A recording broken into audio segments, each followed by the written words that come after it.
This tutorial will guide you how to link your ATO to myGov.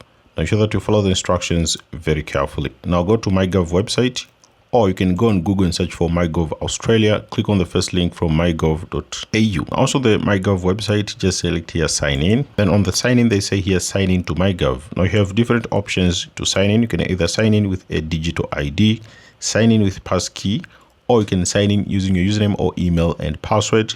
Or if you don't have an account, they say create a myGov account if you don't have one already.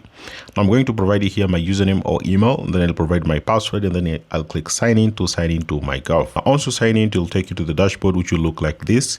Down here you should see link the services. Now they say link a service, access government services online by linking them to your myGov account. So click here link a service. Now also click link a service. You should see here link the services, choose Australian Taxation Office, which is ATO. So click here on link. Now also click on link. They'll tell you here storing your personal details. Just select here I agree, and then also select I agree. Make sure to complete the step 1, which is getting started, which is very easy.